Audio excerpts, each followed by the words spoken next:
It was a typical boring day in calculus, only it was Friday, seventh period, meaning the week was almost over and spring break would finally be upon us. So everybody was getting antsy in their seats, I could tell. We didn't have a test that day like a lot of my friends did with their other teachers. So our teacher in the middle of class just decided to start playing games with us on Sporkle.com. He was a very laid-back teacher like that. As we were doing some brand logo quiz on Sporkle, I remember the exact moment it happened. Right after my friend answered a question, I remember the exact answer too, Adidas. The dean's voice came through the loudspeaker.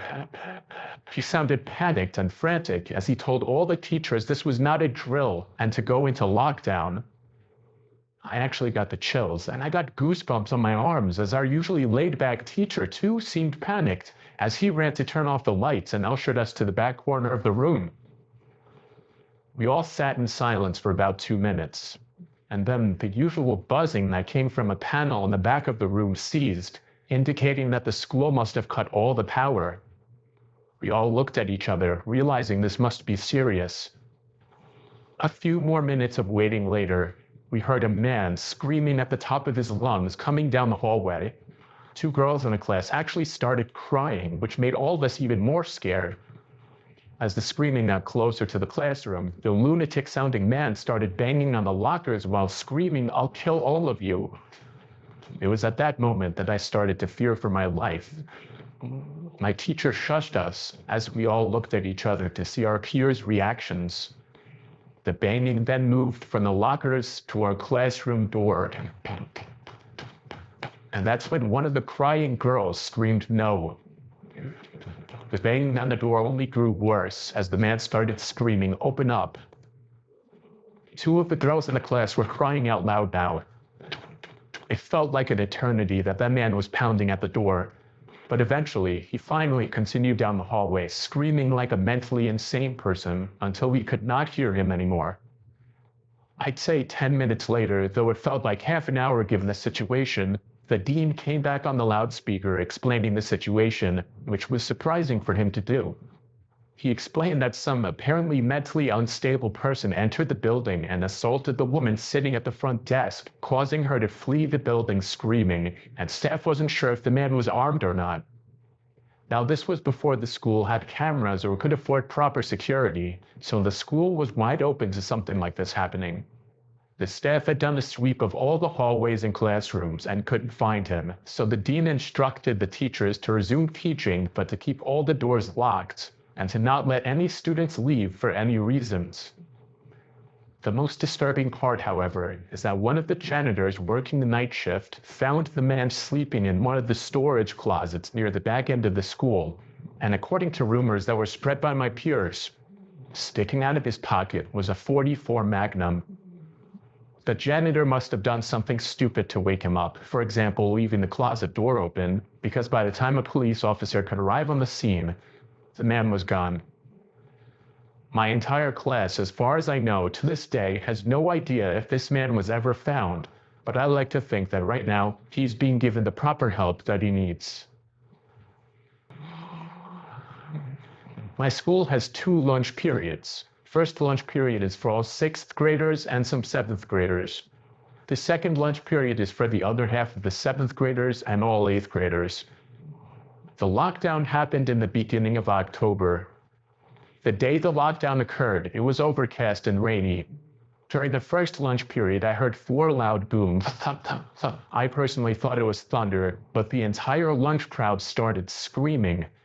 I was thinking those kids were just serious pussies, but the campus security came in and started yelling at people to go into the multi-purpose room, and the kids who were in line buying lunch had to throw out their lunch and come inside. Me and some friends went inside the room along with a huge group of other kids. Everyone was curious as to what was happening. Our multi-purpose room is huge, and the back wall of the room is made of see-through glass.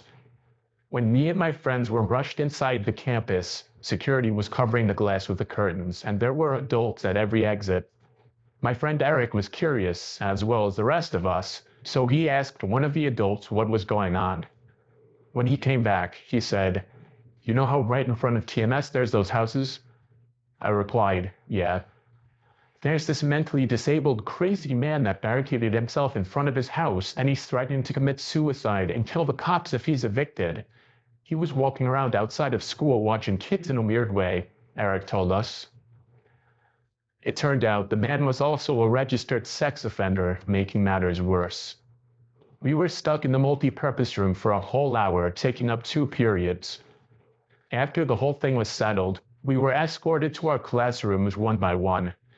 I later found out that the man lives next to my friend Brandy, who told me about the previous Halloween when she saw the same man at his window cutting his arm and writing in his own blood, "Don't come here or I'll kill you," on his window. Of course, being Halloween, people, including Brandy, assumed it was just for the holiday. But after this horrific incident, we knew this man was mental, and we're glad he never got near us.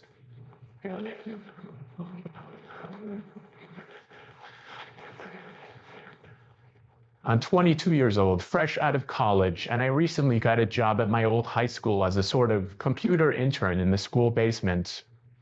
The basement of the school is very messy and disorganized, but there is a small 3-person office that's actually very nice down there. It has 3 nice big desks, 2 mini fridges, a flat screen TV mounted on the wall, and also satisfying air conditioning, a luxury the students and teachers cannot enjoy in the school. And of course, all the school servers and other computery stuff. I got the job because 3 of my old computer teachers flat out adored me. I could actually consider them as real friends, not just teacher figures. So they all helped tremendously in landing me this job. It's been great, until something that happened a few weeks ago.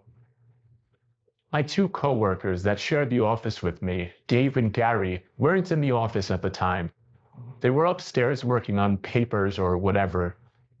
I was eating my sandwich during my lunch break when I got a phone call from one of the women in the front office telling me the school was on lockdown and that somebody, possibly armed, had entered the school.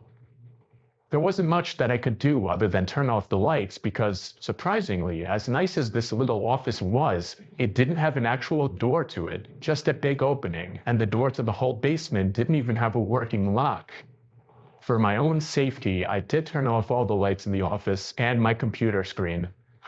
I kept my phone on the desk, texting both Gary and Dave, but they wouldn't respond. I sat down there in the dark, playing games on my phone for like 20 minutes, waiting for the call from up front to tell me to resume working. I had no idea what was happening. I couldn't hear what was going on upstairs from down here, but I was not allowed to make any calls until I was informed that the lockdown was over. Then the noisy basement door opened. As the creaking echoed across the basement and into my office, I sat up from my seat, wondering if I should call out Gary or Dave. I was eager to get some info from them. Someone then came running down the stairs, and their footsteps were approaching my office. I pushed away my chair and crawled under my desk. Somebody entered the office but did not turn on the lights. There was just silence. I can't even describe the fear I was experiencing. I felt like if I made one sudden noise, I'd be a dead man.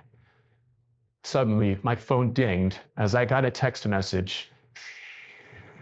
I felt my entire world shrivel up and die at that one moment as I clenched my teeth in fear.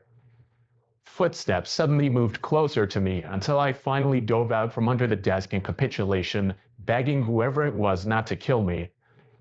And just then, someone grabbed my arm and pulled me up. It was some guy in a red plaid button-up jeans and a reddish-black cap. He told me, "It's okay, I'm just down here hiding with you." "What's going on up there?" I whispered to him. He kind of ignored my question and asked me if there's an exit down here. I told him, "Yeah, around that way." Before he could do anything else, I asked him, "Who are you?"